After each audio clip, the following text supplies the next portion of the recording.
The 3D cameras in Envisioneer give you the ability to view your designs in 3D.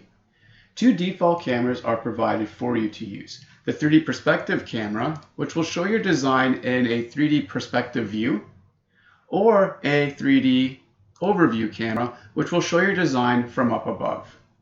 However, you can add new cameras, adjust the settings of the existing cameras, or even delete cameras that are no longer needed.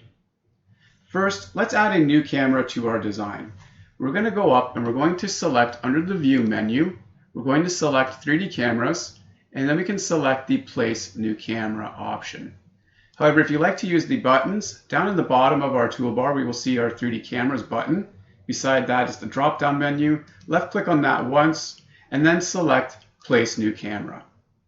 Attached to our cursor is going to be that camera, and the first point that we select is going to be where our camera is going to be positioned.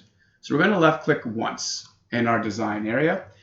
Now it's going to ask us to place our target. This is the direction in which you want to view that design. So we're going to place our target where we want to look. This now adds the camera, and we can now see the view that we have created.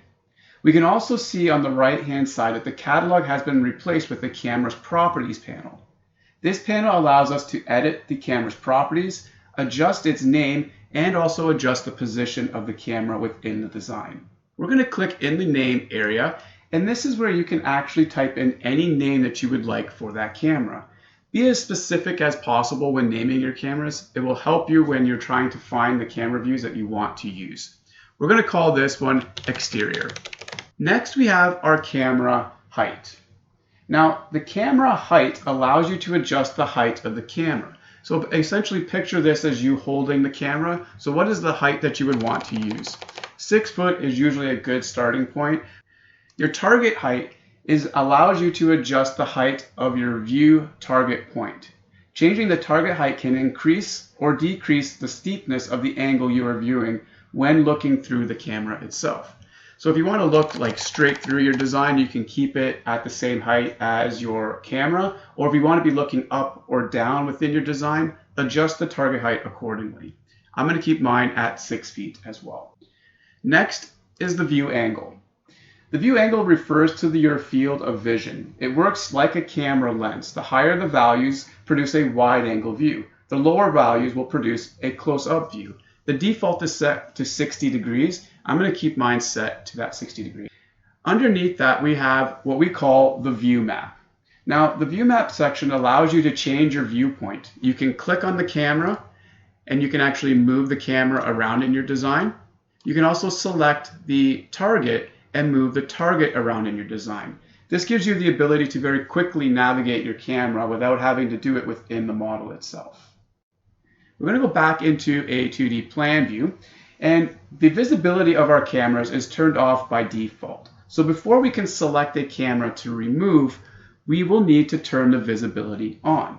So we're going to select underneath the View menu once again. We're going to go to Viewing Aids, and we're going to select the Cameras On/Off button. Or again, if you like to use the buttons, down in the bottom of our toolbar, we will have a View Cameras On/Off button as well. We're going to left click on that once. This will turn the visibility of our cameras on. And we can now see that when I hover over them, it shows me the name. And I can see Exterior, I can see 3D Perspective, and I can see 3D Overview.